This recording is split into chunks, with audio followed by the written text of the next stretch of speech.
Good morning students.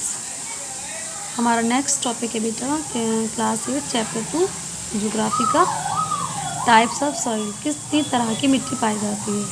Soil are classified according to the colour and texture. मिट्टी को जो classify किया जाता है तो किस बेस पे किया जाता है, उसके कलर और टेक्सचर के बेस पे। On the basis of colour के बेस पर जब हम सॉइल का क्लासिफिकेशन करते हैं तो वो क्या होता है, there are black, red, brown and grey soil. यानी किस किस कलर की मिट्टी पाई जाती है, black soil, red soil, brown soil and grey soil. On the basis of texture, जब हम टेक्सचर के बेस पर सॉइल का क्लासिफिकेशन करते हैं तो soil are sandy, clay soil and loamy soil. Sandy soil contain more than 60% of sand. Sandy soil कौन सी होती है? सैंडी सॉइल वो होती है जिसमें 60% से ज़्यादा सैंड होती है, रेत होती है। क्ले सॉइल क्या होती है? क्ले सॉइल वो होती है जिसमें 60% से ज़्यादा क्ले होती है। और loamy soil has a balanced portion of sand and clay. Loamy soil वो होती है जिसमें क्ले और सैंड दोनों ही बैलेंस फॉर्म में पाए जाते हैं टुगेदर विद ह्यूमस। और इसमें ह्यूमस भी पाया जाता है, यानी कि लोमी सॉइल में सैंड क्ले के साथ ह्यूमस भी पाया जाता है। It is the best soil for cultivation of crop. तो सैंडी सॉइल, क्ले सॉइल और लोमी सॉइल, तो इन तीनों किस्म की सॉइल में सबसे बेस्ट सॉइल जो होती है कल्टीवेशन के लिए, खेती बाड़ी के लिए, तो वो होती है लोमी सॉइल, क्योंकि इसमें सैंडी सॉइल, क्ले सॉइल और ह्यूमस पाया जाता है। और ह्यूमस वो होता है जो मिट्टी को फर्टाइल बनाने में सबसे इम्पोर्टेंट रोल प्ले करता है। The fertility of soil depend only the presence of mineral in them. मिट्टी की जो फर्टिलिटी, उपजाऊ कितनी वो उपजाऊ है, ये बात डिपेंड करती है कि उसमें मिनरल्स कितने पाए जाते हैं, यानी कि प्रेजेंस ऑफ, क्या उस मिट्टी में अगर मिनरल्स पाए जाते हैं तो मिट्टी बहुत फर्टाइल होगी। अगर मिनरल्स की उसमें कमी है तो मिट्टी इतनी फर्टाइल नहीं होगी। Important mineral found in soil, और मिट्टी में जो इम्पॉर्टेंट मिनरल पाए जाते हैं जो उसकी फर्टिलिटी के लिए ज़रूरी होते हैं वो है nitrogen compound, phosphorus, calcium, magnesium, iron and sulfur. These are some minerals which are very important for the fertility of soil. Wherever there is an deficiency, farmers select the fertilizer composition that can correct it. और जब कभी भी मिट्टी में इस तरह के minerals की कमी होती है तो फार्मर्स क्या करते हैं, इस डेफिशिएंसी को दूर करने के लिए फर्टिलाइजर्स वगैरह का इस्तेमाल करते हैं ताकि मिट्टी को फर्टाइल किया जा सके। नेक्स्ट बेटा हमारा टॉपिक है soil erosion. Soil erosion refer to the removal of the top soil by running water and wind. Soil erosion जो होता है, मैं आपको बताता हूँ, उसके लिए दो फैक्टर्स जिम्मेदार होते हैं। एक है तो रनिंग वाटर और दूसरा है विंड। तो रनिंग वाटर और विंड, हवा की वजह से क्या होता है, जो टॉप सॉइल होती है वो रिमूव होना शुरू हो जाती है, जिसको कहा जाता है सॉइल इरोजन। हिंदी में कहते हैं इसे मिट्टी का कटाव। It causes the maximum loss of soil fertility. Soil erosion की वजह से सबसे ज़्यादा जो नुकसान होता है वो क्या होता है, वो ये होता है कि मिट्टी से जो उसकी फर्टिलिटी होती है वो बहुत तेज़ी से ख़त्म हो जाती है। This is so because all the mineral nutrients are present in the top. ये वजह ये है क्यों ख़त्म हो जाती है फर्टिलिटी, क्योंकि जो भी मिनरल्स होते हैं या जो भी न्यूट्रिएंट्स होते हैं वो टॉप सॉइल में ही पाए जाते हैं। Soil can be eroded in many ways. मिट्टी को हम कई तरीके से इरोड कर सकते हैं। The most common ways are, और मिट्टी को इरोड करने के जो सबसे बेस्ट तरीके हैं, जो कॉमनली यूज़ किए जाते हैं तरीके, वो हैं शीट इरोजन एंड गुली इरोजन। ठीक है बेटा, हम बात करते हैं शीट इरोजन की। Sometime during heavy rainfall the volume of run of is very high. जब कभी बहुत तेज़ बारिश होती है, बहुत ज़्यादा तेज़ बारिश होती है, तो उसकी वजह से क्या होता है, मिट्टी का कटाव बढ़ जाता है। If the top soil is not protected by sufficient plant, अगर जो टॉप सॉइल है वो वहाँ पर ज़्यादा पेड़ पौधों से वो नहीं मौजूद हैं तो वो टॉप सॉइल को प्रोटेक्ट नहीं कर पाएगी।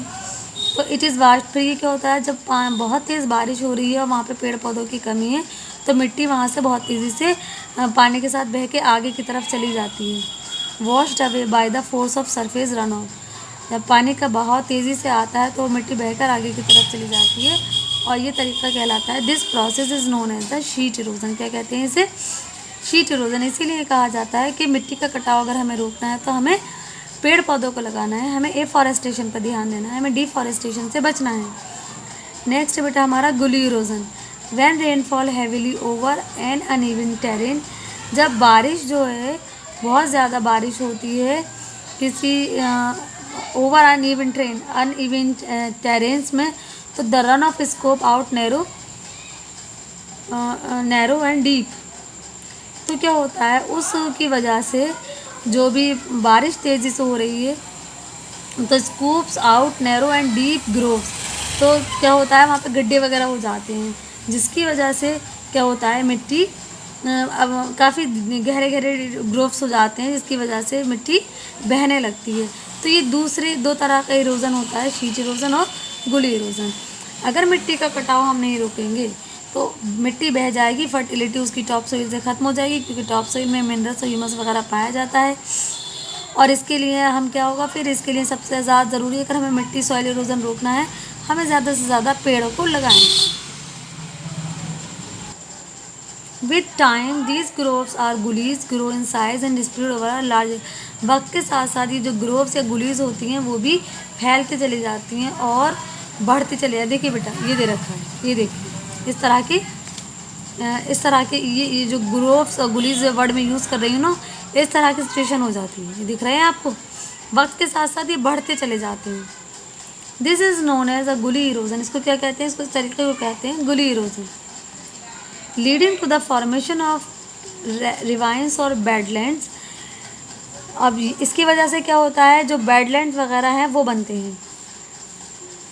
देखो ये बेडलैंड्स किस तरह वजह से हैं, ये कोई एकदम फ्लैट एरिया नहीं है, आपको नज़र आ रहा होगा पिक्चर में खड्डे इस तरह से ये जो जगह जगह हैं, तो ये एकदम बैड लैंड इसलिए इसे कहा गया है।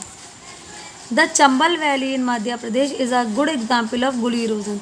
मध्य प्रदेश की जो चंबल की घाटी है वो गुली इरोजन की सबसे बेस्ट एग्जाम्पल है।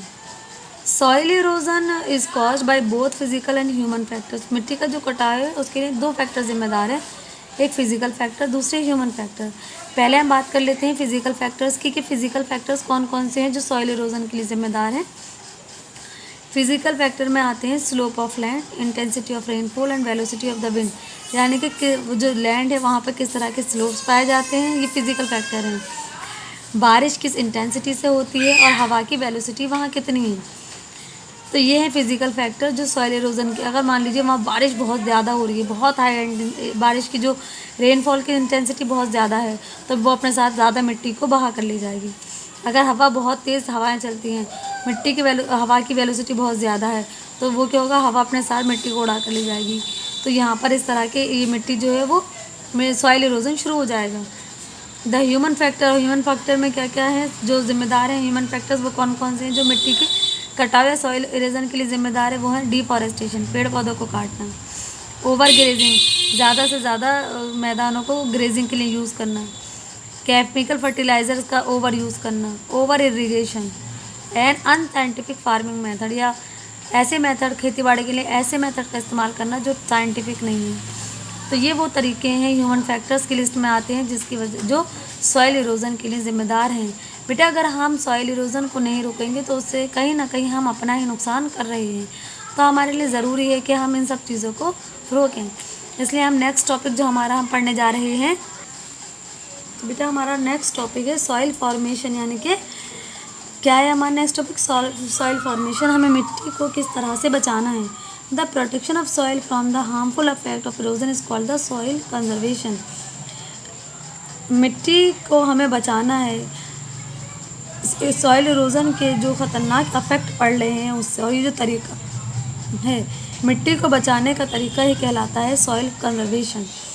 The method use for conservation of soil are chosen according to the local environment. मिट्टी को बचाने के लिए जो मेथड इस्तेमाल किए जाते हैं लोकल एनवायरनमेंट के अकॉर्डिंग वो कुछ इस तरह के हैं। नंबर 1 है एफॉरेस्टेशन।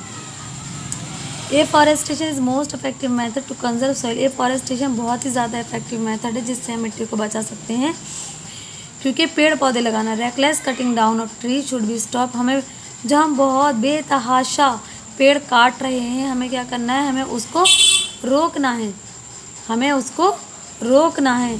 और हमें क्या करना है, हमें बहुत ज़्यादा पेड़ पौधे लगाना है।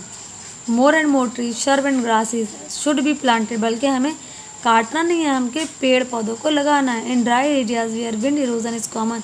ऐसी जगह हैं जो ड्राई हैं, खुश्क हैं, वहाँ पर विंड इरोजन होता है बहुत कम, क्योंकि खुश्क एरिया में हवाएं तेज़ चलती हैं, मिट्टी उड़ती है, तो विंड इरोजन होता है।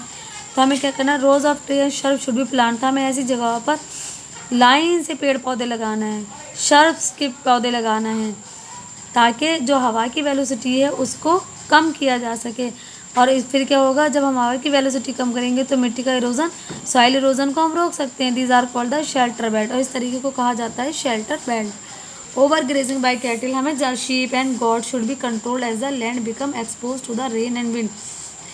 जानवरों को जो हम ग्रेजिंग के लिए ले जाते हैं, कैटिल है, शीप है, गॉट है, तो हमें इस चीज़ को कंट्रोल करना है, हमें ओवर ग्रेजिंग नहीं करनी, ओवर ग्रेजिंग नहीं करनी। क्योंकि अगर ओवर ग्रेजिंग होगी तो क्या होगा, लैंड की फर्टिलिटी ख़त्म हो जाएगी और इसके अलावा सॉइल इरोजन बढ़ जाएगा। हमें उस लैंड पर थोड़ी बहुत घास को रहने देना है। अगर पेड़ जानवर बिल्कुल इस घास को ख़त्म कर देंगे, खा लेंगे, बिल्कुल नहीं बचेगी, तो क्या होगा, जब हवाएं चलेगी या बारिश आएगी तो वहाँ से मिट्टी बहना शुरू हो जाएगी। Fodder should also be grown as a crop, हमें क्या करना है, fodder should also be grown as a crop, हमें फूडर जैसी चीज जो फसलें हैं उनको एज अ क्रॉप की हैसियत से उगाना है।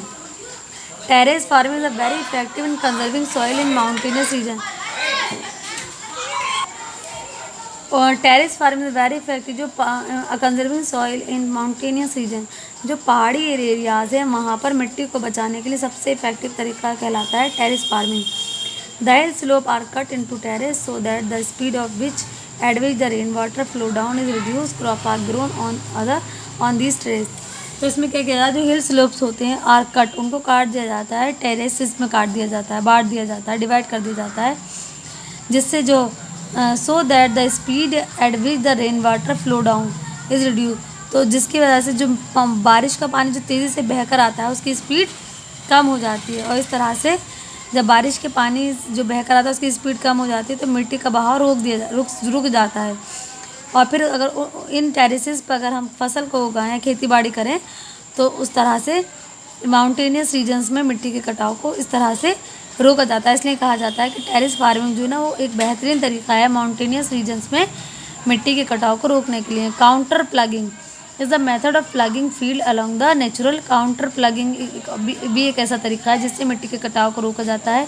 इसमें किया जाता है, प्लगिंग फील्ड जो भी मैदान है उनमें प्लगिंग की जाती है along the natural counters of the हिल, यानी कि जो पहाड़ वगैरह हैं नेचुरली पाए जाते हैं तो उसके साथ में क्या किया जाता है, उसके साथ में प्लगिंग की जाती है। Rather than of the down slope, यानी डाउन स्लोप्स में ना करके पहाड़ों के काउंटर के साथ में प्लगिंग वगैरह का काम किया जाता है। इससे क्या कर सकते हैं, इस तरह से चेक द फ्लो, जो अब वहाँ इसकी प्लगिंग की वजह से जो पानी बहता है पहाड़ों पे बहुत तेज़ी से, उसको हम उसके फ्लो को चेक कर सकते हैं और रोक सकते हैं। नेक्स्ट है स्ट्रिप क्रॉपिंग। तो स्ट्रिप क्रॉपिंग ऐसा मेथड है ऑफ ग्रोइंग डिफरेंट क्रॉप, तरह तरह की फसलों को उगाना। Cover crop alternating with cultivated crop, यानी कि जो भी फसलें हैं और जो उनके ऑल्टरनेटिव क्रॉप्स हम उगा सकते हैं, तो इस तरह की खेतीबाड़ी या इस तरह की फसलें उगाना। नैरो स्ट्रिप में usually along the natural counter of the land, तो जो लैंड पाया जा रहा है उसके काउंटर फॉर्म में देखो ऐसा होता है कुछ इस तरह से। बहुत सारी जगह पे ऐसा होता है, सेम लैंड होता है उसको कई पार्ट्स में डिवाइड कर दिया जाता है और फिर उसके बाद में क्या करते हैं, उसके बाद में अलग अलग उस पर फसलें उगाते हैं, अलग अलग क्रॉप्स की खेती करते हैं। तो इस तरह से बस मिट्टी के कटाव को रोका जाता है। बेटा ये टेरेस फार्मिंग के एग्जाम्पल है, जिससे माउंटेन स्लोप्स में क्या किया जाता है, मिट्टी के कटाव को रोका जा सकता है और मिट्टी को बचाया जा सकता है। इस तरीके से हम माउंटेनियस रीजन्स में सॉइल को कंजर्व कर सकते हैं। Crop rotation is a system of cultivating different crop on the same land. क्या होता है, इन ईच ईयर, हर साल एक ही लैंड पर अलग अलग तरह की फसल, अलग अलग क्रॉप्स को खेतीबाड़ी करना कहलाता है crop rotation. As different crop need different mineral from the soil. वजह यह है कि अलग अलग क्रॉप्स को, अलग अलग फसलों को अलग अलग मिनरल की ज़रूरत होती है मिट्टी से। This prevent one type of nutrient from being the exhausted from the soil. तो इसकी वजह से क्या होता है कि मिट्टी से जो एक ही तरह का न्यूट्रिएंट्स इस्तेमाल हो रहा है तो उसके इस्तेमाल को ये चीज़ दूर करती है और मिट्टी से किसी एक मिनरल का एग्जॉस्ट होना बच जाता है। यानी कि मिट्टी में बाकी अलग अलग डिफरेंट क्रॉप्स को डिफरेंट मिनरल की ज़रूरत होती है, तो ऐसा नहीं होता कि एक ही मिनरल यूज़ हो रहा है, बाकी दूसरे मिनरल्स भी यूज़ में आते हैं। बंडिंग द फील्ड, इसके नेक्स्ट तरीका है bunding the fields along the river reduce soil erosion during flood. तो जो भी मैदान वगैरह हैं उनको आप नदियों के साथ बंड कर दीजिए, उनकी बंडिंग कर दीजिए। तो इस तरह से आप फ्लड्स वगैरह, जब बाढ़ वगैरह आती है तो आप मिट्टी के कटाव को घटा सकते हो, रिड्यूस कर सकते हो, कम कर सकते हो। इसके अलावा डैम बना दी, construction of dam can prevent flood by controlling the flow of water. Dam वगैरह बनाकर भी क्या किया जा सकता है, पानी के कटाव को रोका जा सकता है। ओके बेटा, एक्सरसाइज और क्वेश्चन आंसर हमेशा की तरह आपको भेज दी जाएंगी पीडीएफ में। एक्सरसाइज आपको बुक पर करनी है और क्वेश्चन आंसर आपको कॉपी पर करने हैं। ये चैप्टर आपका कंप्लीट हो गया। Thank you very much.